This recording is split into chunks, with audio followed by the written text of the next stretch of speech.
Well, we still have a couple people entering the room, but Matt, if you're ready, we can get things kicked off. Okay, let's do it. Okay. Well, thank you everyone so much for joining another Balerion Space Ventures podcast. It's April 30th, and today we're joined by Matt Loszak, co-founder and CEO of Aalo Atomics. This is one of the fastest moving, most progressive, advanced nuclear reactor companies we've ever seen. This is an industry that has gone through a lot of ups and downs, and now we're seeing a nuclear renaissance, and things are moving faster than ever, and the future is going to be completely different thanks to companies like Allo. Matt, thank you so much for being here. Awesome. Great to be here. Always a pleasure. Yeah, thanks for having me on. Yeah, I just want to get this kicked off with a nice, simple introduction. If you could give us the elevator pitch, I've heard it a few times and I love it every time. What is Allo doing? And tell us about this future we're going to see in nuclear. Yeah, all right. So we are Aalo Atomics. We are mass manufacturing nuclear power plants that are purpose-built for powering AI data centers. That is our core focus. I think a lot of people kind of underestimate just how real of a thing product market fit is in nuclear. A lot of nuclear companies started 5, 10, 15 years ago, and they designed their products around fundamentally different markets. They did the best they could at the time. They kind of designed for things like remote diesel military or, waste burning if they, started in a more anti-nuclear era. But we've kind of had the benefit of starting in the past 3 years, and we've been able to really focus the whole company around building the ideal product for data centers. So that is our core focus. That's really kind of what makes us stand out. Yeah, maybe a question, Aidan, is how long should we go on this topic? Should we pull up some visuals? Should we do kind of the entire walkthrough, or is that kind of sufficient for the segment? Yeah, we can jump right into that if you'd like. The pods you're creating, they're moving fast, and you have one at Idaho National Labs right now. Would love Mhm. to hear about it and get the a nice simple understanding for people who might not understand what these advanced reactors are really like. Yeah, yeah, for sure. So I'm going to pull up some visuals to help to paint the story here. Um, so yeah, what we're building at Idaho National Lab is really special. This is a photograph of the site before we started building. This was taken in the past couple of years, and all the buildings you see here, they were all built in the first atomic age, so 1950 to 1975. And then nothing happened for 50 years here until we brought out some equipment. And we started building and building 24 hours a day, 7 days a week. This concrete foundation you see here was done in 24 hours, which shows how fast something can happen when people really want it to happen. And This was the building in early January, and this was the building at the end of January. So we finished the first new reactor building at the National Lab, basically where nuclear was invented, in 50 years. And we built this in 36 days. So I think what's really, exciting and kind of surprising is we went from basically, you know, bare land, it looked kind of just like this dirt you see here, to a finished reactor building and the finished facility on the inside within like 3 to 4 months, which is really, really exciting. And I think this kind of speaks to what hyperscalers want is they want speed. And when we pitched this to investors 3 years ago, a lot of them laughed and they said, there's no way you're going to build a reactor that turns on in 3 years. Like you can't even build a 10 square foot tool shed at the National Lab in that timeline. But we've done it, and we're turning this reactor on in a matter of weeks.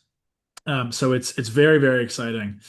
And it's kind of showing that nuclear can be done quickly and safely and economically as well. One other really strong point here that's kind of shocking is this is a chart showing how much money we've spent. And if you ask people 5 or 10 years ago, how much money would it take to get to criticality? I think a lot of people would have said, like, hey, it takes probably $1 billion, maybe more. I'm not sure if people on the pod can see this, but our bar on the bar chart here is so small you can barely see it. So we've actually only spent 70 million to date as a company. That's including the factory build out, all the hardware in the factory, the payroll, our first reactor, the fuel in the first reactor, um, and everything. I think it's incredibly exciting, how we're showing just how efficiently this can all be done, not only in terms of cost, but also in terms of time. The green line here is showing time. You can see here, this is all happening uh, basically in under 3 years, and a lot of other folks have been at this for 10, 15, 20 years. So that's what we're doing at the National Lab. There's lots more that can be said here, but I'll pass it back to Aidan in case he wants to take it in a different direction. Sure, no, this is great. And it's moving so fast. For someone who maybe doesn't understand nuclear, maybe they it has a bad rep in their mind. They think of disasters that have happened in the past with Chernobyl or Fukushima or Three Mile Island. And now they see this company that whips up a reactor in essentially 2 years and it's just ready to go. Their idea is thinking, okay, what's the catch? These are dangerous. Why are we getting back into this? Is this one new Hmm. in some kind of way? Hmm. Yeah, so I think it's worth highlighting a few things. I mean, first of all, nuclear today has been proven statistically to be as safe as solar and wind. That's just the kind of raw numbers. Now, the technology has evolved, right? So, with Chernobyl, that didn't even have a containment dome, and so or any form of kind of containment or confinement. So that's kind of like having a car with no seatbelts. It's just there's been some obvious safety improvements that have happened since then. So that's kind of the first point. Um, but the second thing is there's a lot of other new advancements that have been done to make nuclear even safer. And what I want to highlight is the counterintuitive thing is when you do nuclear more quickly and you iterate faster, that is actually a safer way to do it. If you're trying to bring new technology to bear, if you iterate on that technology every 5 or 10 years, if that's your kind of feedback cycle, you're never going to make improvements. You're never going to learn. You're never going to achieve higher levels of safety. So the way to do it is to take baby steps that are in rapid iterative cycles in ways where there's no risk to the public, but you're able to iterate quickly and make things eventually at scale in a factory. This is kind of, again, I think a little bit counterintuitive, but it's the tighter your feedback loops, the more you learn, the safer you make the hardware. And frankly, that's what we really need to do if we're going to mass manufacture nuclear, make it ubiquitous, make hundreds of reactors per year, maybe even one day thousands per year. You need to make sure that the core physics, the core technology is at a really kind of safe core basis. And I think it's again worth highlighting when you have a factory that is mass producing something, you can then bake in a lot more QA and standardization than you could if you were doing these one-off bespoke projects at the gigawatt scale every 10 or 15 years with entirely different people. So I think those are some of the places where you'll see um, a really kind of unprecedented level of QA, safety, and so on. Got it. And seeing how this is moving so fast, you're saying that it's more of a manufacturing problem rather than a technology problem. But what's been happening past 30 years? Has this been a regulation problem? And why all of a sudden does it seem like we're seeing this nuclear renaissance and small modular reactors coming online and a future that looks like it's going to be built with pods like yours? Hmm. Well, I think it's just an unprecedented good time for nuclear right now. There's record levels of government support, of investor support, of public support, and probably most importantly, support from the right customer, right? Which is AI data centers. They are presenting 100 gigawatts of demand in the next 5 years in the US alone. Um, and the last time that happened was basically never. I mean, this is like creating 100 new cities worth of power in a 5 year period. This is really insane. And the way that I often think about this is it's kind of like, startup success is kind of like surfing, where um, there has to be a team that knows how to surf, but there also has to be a wave. And right now, I think at Aalo, we have this incredible culmination of these two things. There is a tsunami to be surfed right now. And, we have an incredibly strong team that's done all this stuff before. So I think, happy to elaborate there on the team as well if it's helpful. But, I think this is why the future for nuclear will really not look like the past. I think a lot of, investors or, kind of the public kind of tries to look at the past and then maybe extrapolate that into the future. And I think we're actually at a real inflection point. And there's a lot in the oven, a lot of irons in the fire right now that are going to bear a lot of fruit in the next couple of years. And it's not really obvious to the public just how fast this can all change. But there's just record levels of capital going into nuclear.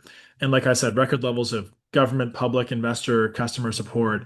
So it's just really exciting. And I think to wrap this part up is just it's exciting for humanity. I mean, nuclear should be ubiquitous. It's clean, it's baseload, it uses the least materials. It's been so unfairly cast in a negative light in the past, and I think that's just frankly been a huge misunderstanding. I think nuclear is a beautiful technology that can do a lot of good for humanity. It can bring a lot of wealth and well-being to all of us, orders of magnitude more than oil and gas. Because even though oil and gas is dirty and causes global warming or can poison the air we breathe, it has brought humanity a lot of well-being because energy is wealth, energy is well-being. So if there's an energy source that can tap in and unlock millions of times more energy for humanity in a clean, compact way, we'd be silly not to do that. Absolutely. And you're talking about this wave that's coming along. I want to find out how you found yourself in this position to Hmm. ride this wave because you weren't always doing nuclear. In fact, you had a successful software company in the past that went through YC. So tell us the story and the aha moment where everything came together, the stars aligned, the team was there, and you went out and decided to start this company. Mhm. Well, yeah, I think it does come back to the surfing analogy with timing. Timing is everything. And so for me, even though I did study nuclear engineering and physics in university, when I graduated, Fukushima happened. And I thought, maybe not the best time to start a nuclear company. But I still really wanted to, learn how to grow a business, build a team, build a culture, fundraise, and so on. So yeah, I did a 10-year hiatus in software companies. And we sold the last one for low nine figures. But around 2021, the time started to feel right to maybe start the nuclear company. And I started to kind of get back into that mindset. I reached back out to all of my uh, old physics buddies who basically had all gone into nuclear, because in Ontario, where I grew up, nuclear is around 60 or 70% of the whole grid. So I kind of grew up in the grid of the future. One anecdote I often give is how I used to have asthma growing up because we had a lot of coal power plants. And in my teen years, I lived through the transition where we turned all those coal plants off and went all in on nuclear. And lo and behold, smog days went to zero, and my asthma went away. And so I thought, even at that young age, I was like, my God, nuclear is incredible. I was lucky to grow up in a grid with a lot of nuclear. And so it's kind of funny. We were saying yes in my backyard to nuclear. It's coming back to that kind of stigma there. But reached out to all my physics friends, who'd all kind of gone to companies like OPG, Hatch, CNSC, the kind of nuclear industry in Ontario, and met with hundreds of people. But around 100 people into that list, I met my co-founder and Yasser. So he'd been going through kind of a similar story before, but we went in different directions. So we graduated around the same time. He was also really interested in nuclear. He did chemical engineering, but then went straight into nuclear, despite Fukushima having happened. He wanted to help push it forward from, from behind enemy lines, like from the front lines, I guess, of the effort. And so he was leading Marvel when we met, and Marvel was the first new reactor that the DOE ever approved for construction, which pioneered this novel regulatory pathway for advanced reactors. And before that, he was leading the eVinci program, which is Westinghouse's microreactor entrant.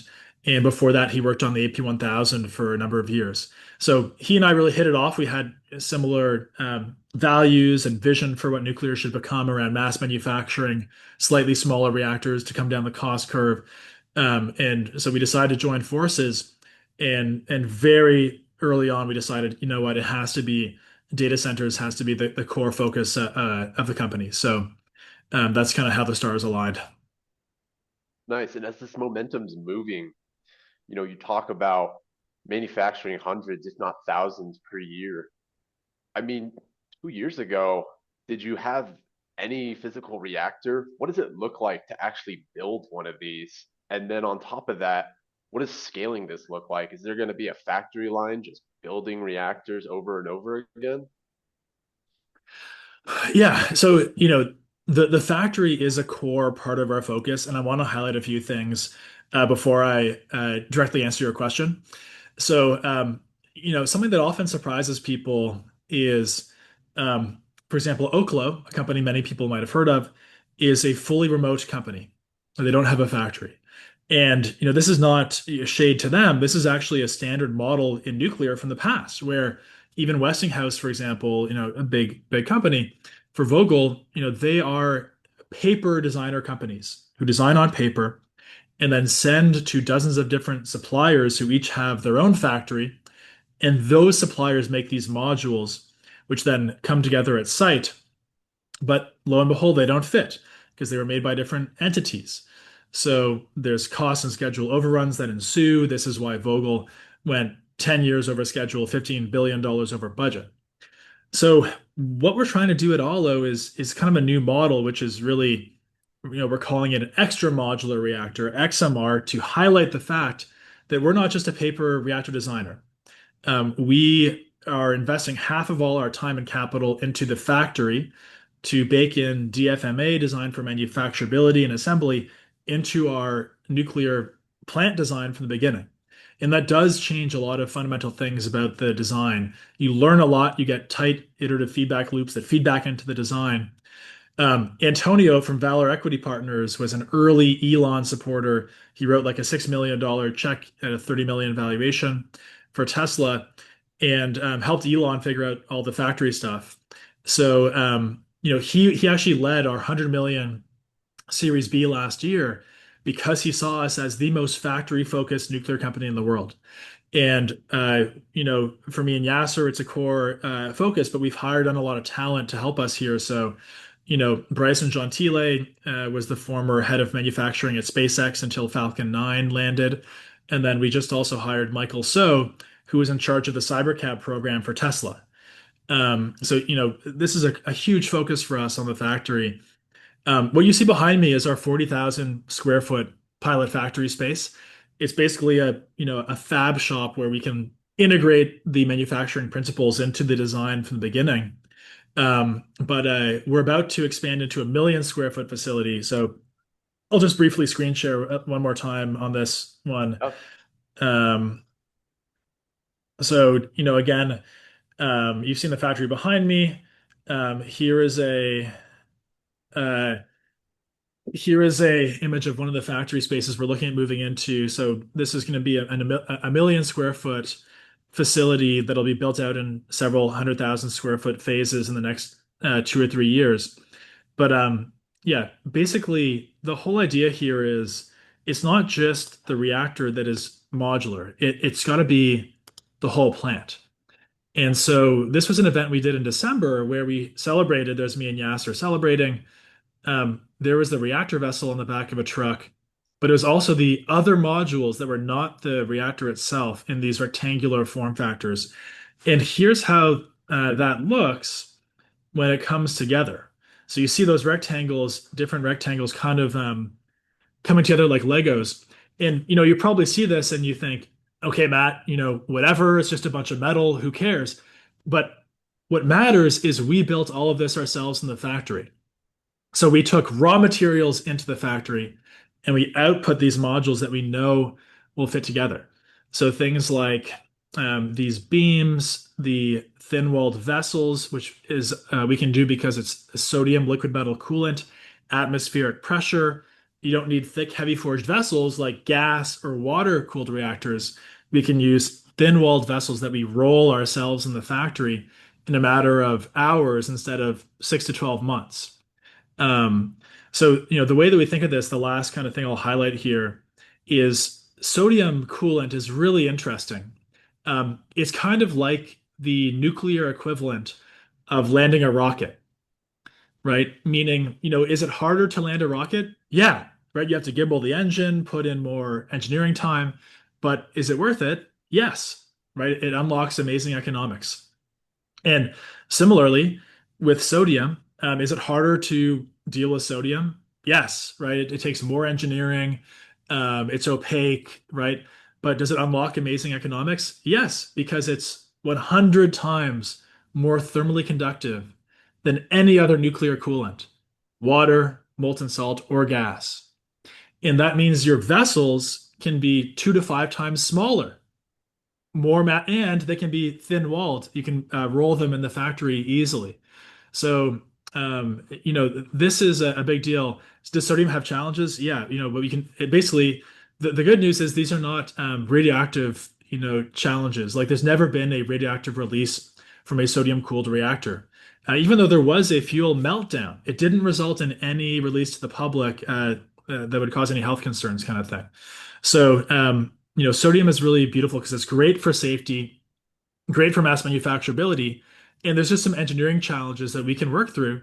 And are they solvable? Yes, 100%. We've already proven this at thousands of pounds, which is what you see here, our sodium test loop, very creatively named. There's a very cool video of this that people can go check out online. But anyway, all these things are intertwined. Sodium technology choice, our fuel choice, which we haven't even touched on yet. Hopefully, we'll touch on that later. And then, the mass manufacturability, the modular approach from first principles in the factory, and the vertical integration is a big deal. So maybe those are some angles we want to touch more on this call is the fuel side, the vertical integration, what the factory, what will kind of, barriers we'll have to work through as we scale from 10 reactors a year to 100 to 1,000 to maybe even 10,000. We put a lot of thought into those topics, and we'd love to touch on them if there's time. Absolutely. Um, so one question I have is the idea, say I run a data center and I'm all for it. I want one of these reactors. I want my data center powered on. What does that look like? You just put it on the back of a truck, ship it in. Like, where does it go? Do I just plug it in? Do I have to maintain it? Explain how the whole process works for this being in use at a data center. So a lot of the early customers, they want a simple PPA. So in that case, we will kind of build, own, operate, finance these projects. And the goal is to go from order to electrons in 6 months, which kind of sounds crazy because it takes 10 years to build a gigawatt scale nuclear reactor. But this is very possible. And I mean, we're showing it with the reactor we're building right now. We went from dirt field to turning a reactor on. It'll be within basically 4 or 5 months. Um, and that's for a 10 megawatt scale system, by the way. That's 10 megawatts worth of fuel. That's full scale that we've done this at. A lot of other nuclear companies in the DOE reactor pilot program are starting with 1 megawatt, 500 kilowatts, 100 kilowatts. So this is an ambitious undertaking for us to go to full scale reactor in a brand new building and facility that we created ourselves. Um, so um, yeah, but the to your question there, there's a few other key unlocks for what will enable deployment at this speed. So one of them obviously is the factory doing a lot more work in parallel, having a production line that's producing 10 and then 100 and then 1,000 of these per year. That obviously helps a lot with speed. You don't have to do like a, you know, some kind of custom bespoke project at each site where all the hard work is figured out on site. In our case, all the hard work's done in the factory in one central location, and that really helps to streamline deployment at the site. Another juicy tidbit that I think people will want to hear about is the regulatory pathways here. Um, we all know that reactors in the past took 10 years to build. It might sound hard to believe, like, how can the regulations move at that speed, right? There's a few pretty juicy new regulations that are being announced that people can kind of look up and do more research on. I'll speak to it briefly here. Is Part 53 and Part 57. Um, and basically, Part 53 is all about advanced reactor licensing. Part 57 is about factory mass produced smaller reactor licensing. And there's some big things in there, like it mandates 6-month review cycles for reactors that have already been built and deployed from a factory. So that aligns with what I was just saying. It allows for the licensing of a several different fleets of reactors all at once under one license application. So this is just like literally in the past 7 days, the language was released and it's going to be codified in law in the next few months. So, really exciting time for nuclear. And the whole idea here is like there should be, it should be as easy to buy Allo pods as it is to buy a Tesla on their website. You log in, you do go in the customer portal and you put in where you want it, and then AI will do automatic siting information. It'll fill out a lot of the paperwork for licensing, federal level, state level, NEPA, you name it. And it'll order to electrons in 6 months is our goal, and I think it's definitely attainable in the next few years. And when you have these reactors, they're set up. What do the people who own them have them at their facility? What do they have to do? Do they have to maintain them? Do they have to have an operator 24/7? Um, so for the foreseeable future, in the next 5, 10 years, we will offer certain maintenance, refueling services for these customers. So it might even be thought of as like the razors and blades model, where we can play with the economics of the CapEx versus the ongoing, maintenance fees and things like that. Um, in the kind of more distant future, I think where you might see this go is you could have things like centralized operation, centralized security for just in time, things like that. And that can also further improve the economics, make life easier for customers.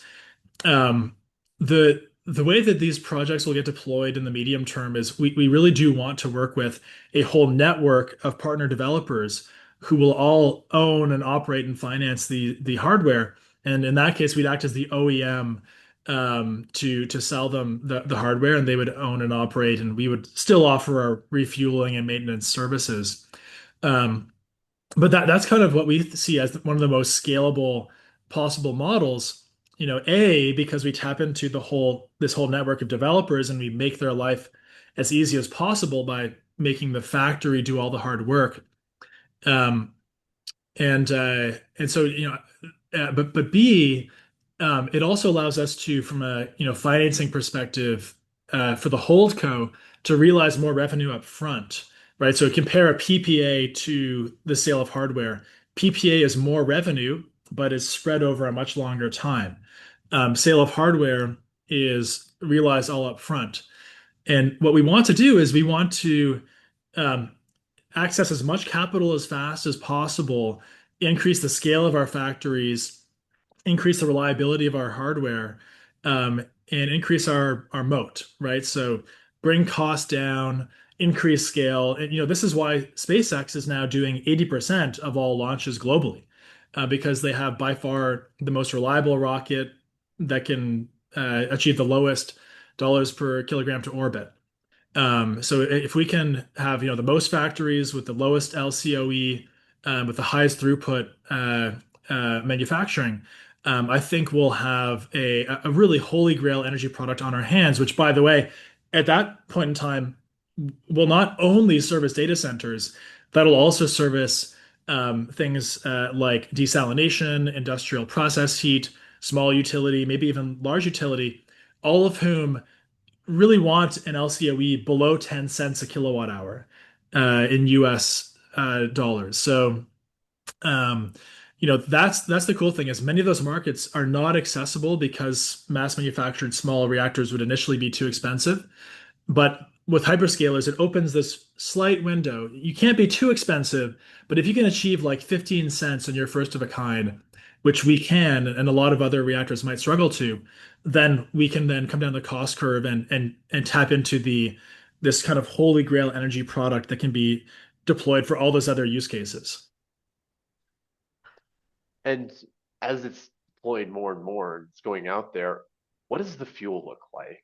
We know that there's some issues with critical materials, critical minerals in the United States. Enriched uranium doesn't really seem to be happening at all currently in the United States. We were getting it from Russia, and now there's an embargo. How are we going to power these reactors in the future? Like, how do you get your hands on the fuel? And maybe you just touch a little bit on what is your fuel for the Aalo pod? Yeah. So the fuel that we're using is called uranium dioxide. So this is off-the-shelf fuel used by all the 400 pressurized water reactors in the world today.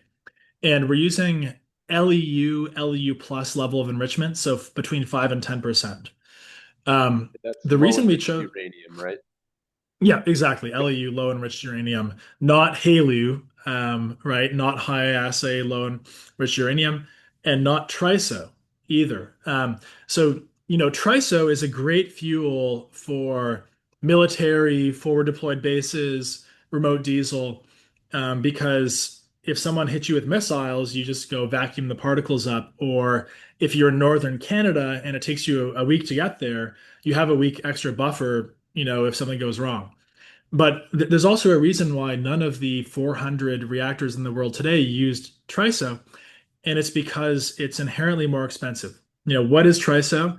It is UO2 with extra manufacturing steps, right? It's UO2, UCO, right? And then you add in the extra kind of ceramic coating, and you make these little tiny balls that are poppy seed sized, really tiny, lots of gaps, lots of wasted space.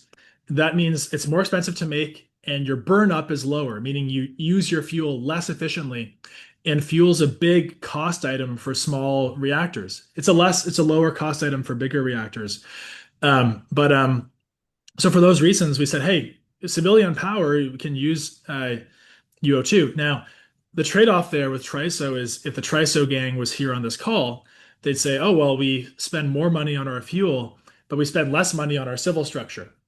And to that, we would say, well, for Allo, we can actually spend less money on both. And that's what's going to help us to achieve the cost level that hyperscalers really need. This again comes back to product market fit for hyperscalers. Um, cost is one part, and the fuel is a big driver. And secondly, supply chain is a big part, and the fuel is a big driver there as well, because the supply chain for TRISO and HALEU, the higher enrichment and the TRISO fuel form factor, is really, really weak right now. It'll take 5 or 10 years to get it spun up, funded, qualified by the NRC, and so on. So we thought, hey, if we are setting our sights on being the best nuclear product for data centers, we have to use UO2 because it's the strongest supply chain, best economics for what we're doing. So that was our logic on the fuel side. Yeah. Got it. And yeah, as fuel becomes more available, you're able to power them. We just have energy. I want to get your take on what the future of the United States and the world really looks like when they have energy that's dramatically cheaper than what's currently available, and we actually have the amount of energy available to do more, what could we achieve? I think it's going to be incredible. You know, I think people have this outdated view that energy should be conserved at all costs. We should use the same or even less energy. But if you just look at the past, like the nations with the most wealth and the most well-being are the ones that can access the most energy. And the hard thing is like right now, there's this real guilt that humanity has when we use energy because right now it's kind of dirty. Like most, if you look at the energy usage globally, we've deployed a lot of solar panels and wind turbines and nuclear, but it's like the icing on a big oil and gas cake, right? In terms of energy. And the problem is like that dirties the air we breathe, and it's just very finite. Like another reason we feel guilty is because like there's maybe 1 or 200 years of oil and gas left to use. So we should probably feel a bit guilty about using it. Maybe it's better used for some other things. But with nuclear, there's enough to last us 4 billion years, and it's clean and it's safe.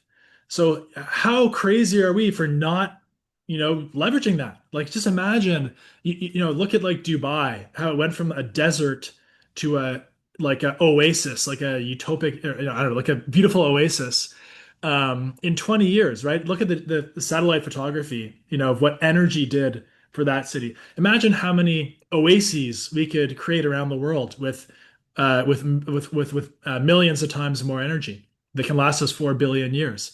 Imagine, what we could do with exponentially more powerful AI around solving drug discovery, solving, aging, which is interesting but controversial, but interesting, right? Solving poverty. Another thing is like scarcity leads to war. And what if there's a world without scarcity, right? And not only scarcity, but also uneven distribution of resources. So, for example, oil and gas is very unevenly distributed, but you'll never guess where you find things like U-238 or thorium, which can be used in waste burners and breeders. That is found in ocean water and the Earth's crust. So what is more evenly distributed than ocean water and the Earth's crust, right? And it's abundant. So, it sounds cheesy, but we could solve poverty, we could solve hunger, we could solve world peace. Like this sounds like crackpot thinking, but I think it's actually possible. Energy underpins everything. And the more energy we can use, the more guilt-free, the better humanity will be. And thinking about, where the energy goes, everyone's talking about AI and the data centers, and I think they're missing the big picture. When they think about that, they think, okay, Claude's going to be cheaper and I won't have to buy as many tokens because they'll have more power to process data. When in actuality, things like manufacturing and factories and whole infrastructures are going to be dramatically cheaper, and we're going to have these autonomous warehouses with the lights off that are just pumping out cars or other large appliances, and all of a sudden you want to buy a brand new car, it doesn't cost $40,000, it costs $10,000 because we have that capability. And Hmm. so economically, everything sort of comes down to energy, especially in the future when more and more things are getting automated with AI. And that's the thing we should really be looking at.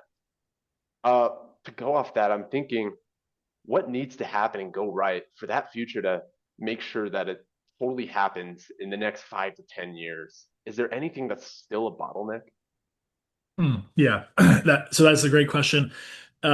So we've done a lot of thinking on what will it take to spin up our factory and go from 10 to 100 to 1,000 to 10,000 reactors a year. Um, 10,000 reactors a year would be 100 gigawatts a year, which sounds crazy, but there have been times in the history of oil and gas when globally we've been deploying 100 gigawatts a year. So, and right now the hyperscaler demand is 100 gigawatts in the next 5 years in the US. So, this is it might sound like crackpot, but it's actually not that crazy. Now, so is it possible from first principles physics? Yes. Are there going to be challenges along the way? Human challenges, supply chain challenges? Yes, also yes. So for us, we're trying to map our strategy to this audacious growth curve. And different things in the supply chain will break as we scale from 10 to 100 to 1,000 to 10,000 reactors a year.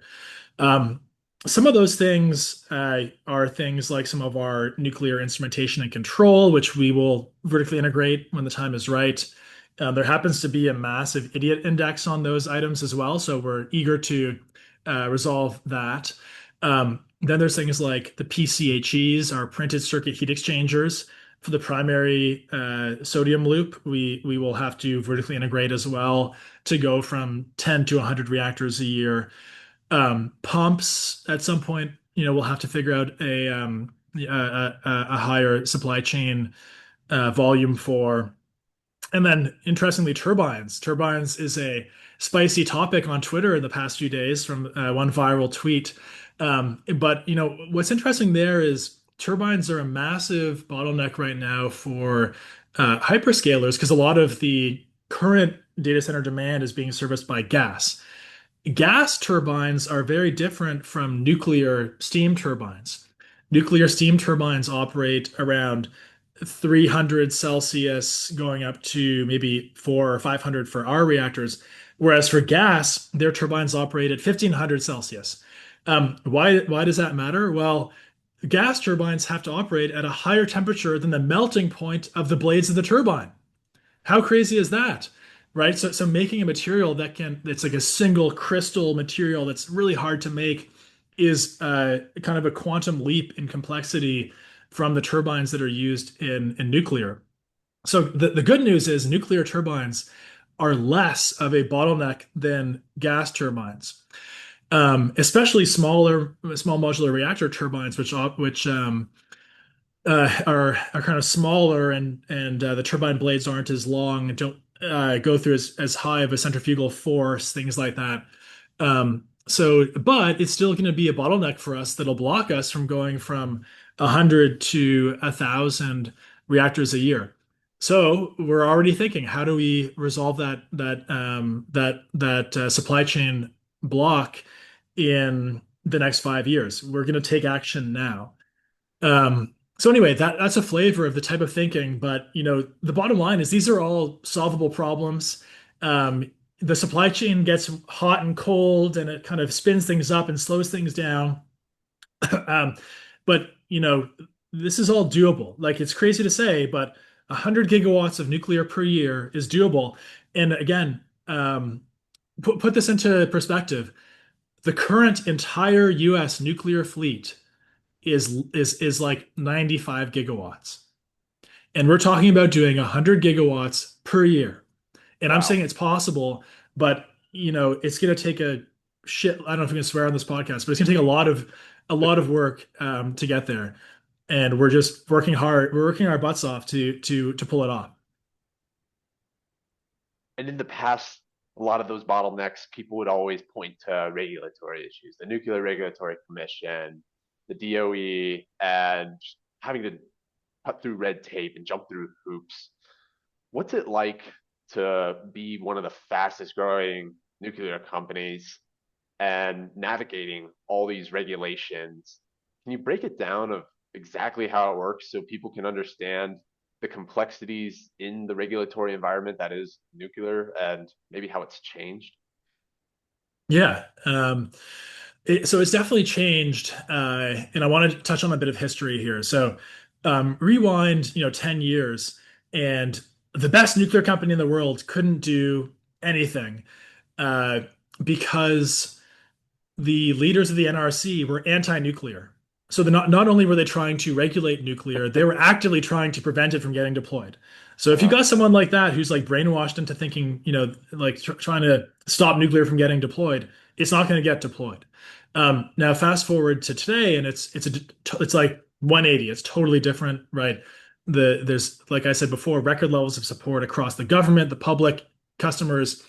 There's the NRC has changed their org structure so that there's the DANU, which is for advanced reactor licensing. There's people dedicated to it now.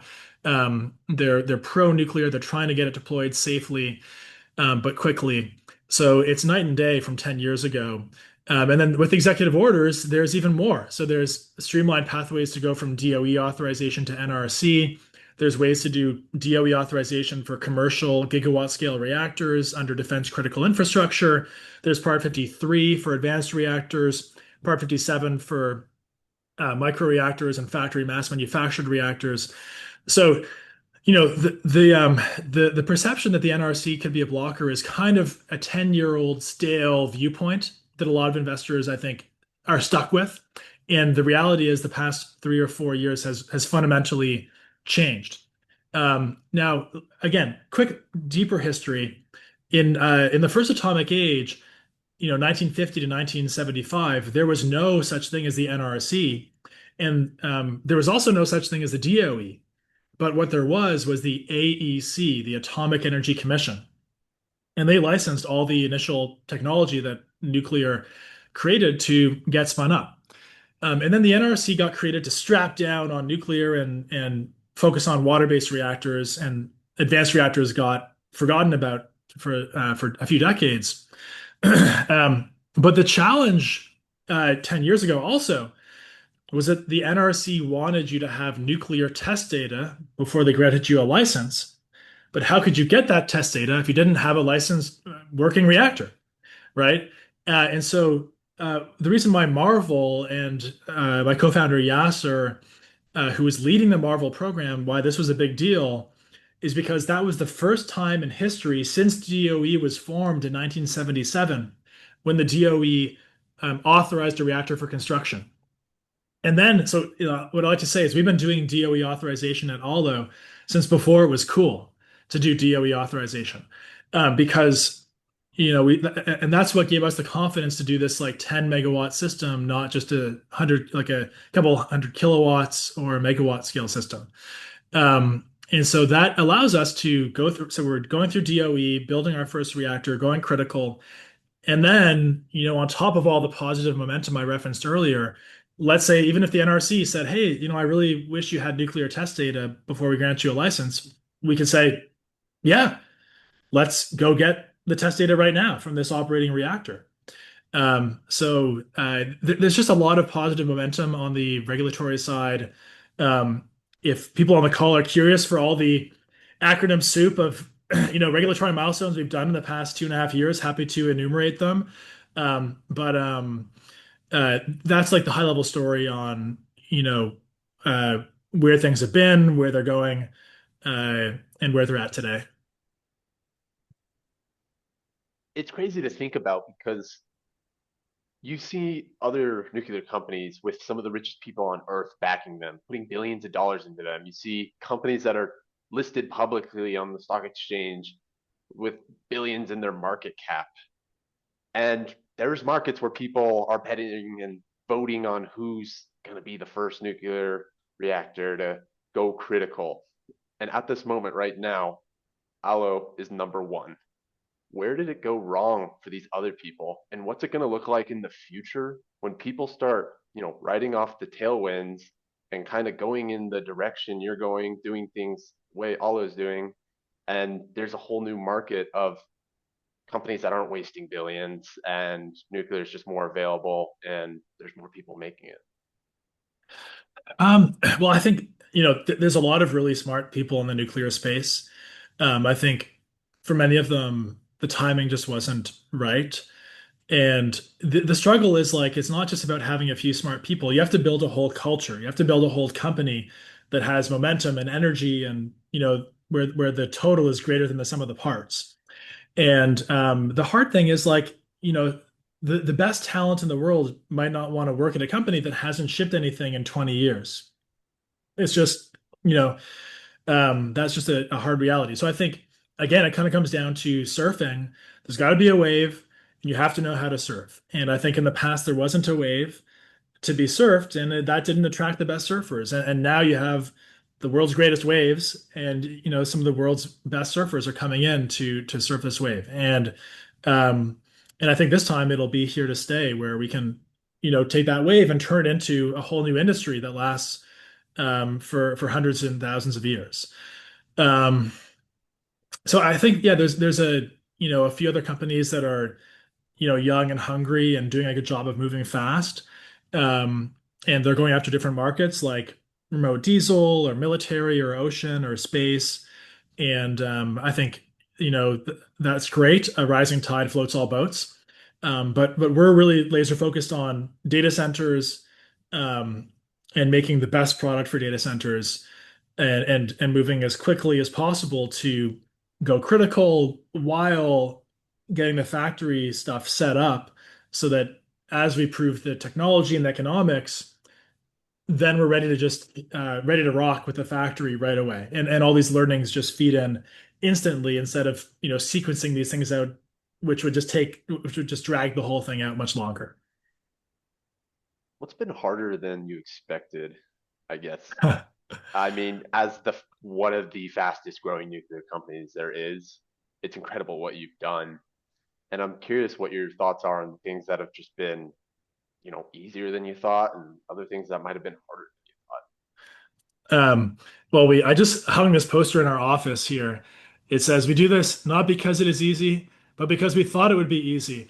than you thought. So, you know, yeah, I think, yeah, there's a lot that's been harder than we expected. Some things that have been easier than we expected. Um, some of the things that have been easier has been maybe, the licensing has been really streamlined, and the executive orders were a surprise that helped to streamline everything even further. Um, there's been some sodium handling things that we've have been some good learnings that we have like been great learnings that are have taken more effort than we would have expected initially, but I think it's all very doable. And if it was easy, everyone would do it. So we're not going to lie and say it's super easy, but I think you know if you have a really audacious mission and you get a lot of mission driven people together who are just the best in the world at each aspect of what they do, then what more can you do? That's the best way. That's the best way to maximize the odds of success. So I'm really proud of the team we have put together. And again, maybe just to speak to it briefly, like we have, you know, Yasser we've spoken about, Bryson we've spoken about. Um, we have the former global head of structured finance from Bloom Energy. Bloom is on a tear, and he led their global structured finance for 20 years, helped take them public, helped them raise 5 billion.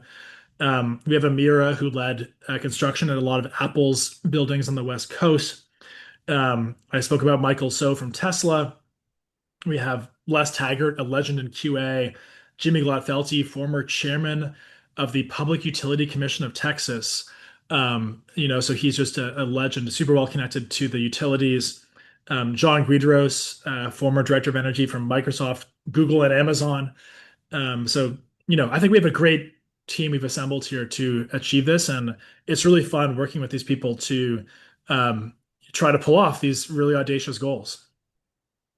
And as you're talking with investors, this renaissance, this hyperinflation moment in history of nuclear, what are the questions they're not asking that you really wish they would? Um, well, I think often investors don't ask enough about supply chain. I think there's a lot of nuclear companies out there touting certain things that just will be real, like way heavier supply chain lifts than other things. And we're trying to, choose no unobtainium is our, motto, like nothing that doesn't exist, which, I think will be a rude awakening to a lot of different companies. So I think that's a good one to ask people is, fuel supply chain, supply chain for pumps or turbines, things like that. Um, the regulatory is what people often index on, but I think that's actually pretty streamlined at this point and can really get to a good spot in the next few years as it's proven out.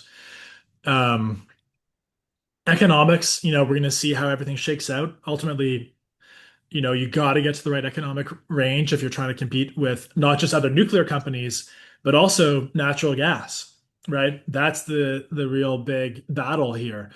I think those are the types of things that really matter. The public support is there, regulatory stuff is there, the capital is there, and we've got all the right people, and we just got to execute and show that this is all possible. I like it. And for people who've been listening to this conversation we've had, if they were to walk away with one big takeaway from our discussion, what would you want that to be? I'd say it's that Allo has the best nuclear product for data centers, um, the most mass manufacturable approach. Uh, we're fundraising always, so we'd love to have you all invest and work with you. And we're always hiring amazing talent. So if you know people who are the just the smartest people you ever met who might want to work on a really audacious challenge, please send them my way. Fantastic. Well, Matt, this has been a fantastic conversation. Thank you so much for your time. I'm so excited for Alo and what the future is going to look like with you guys doing what you're doing and powering the world. Awesome. Yeah, thank you guys all for the support. You've been great to work with. So thank you. All right. Thank you, everyone, so much for joining. Take care. See you next time.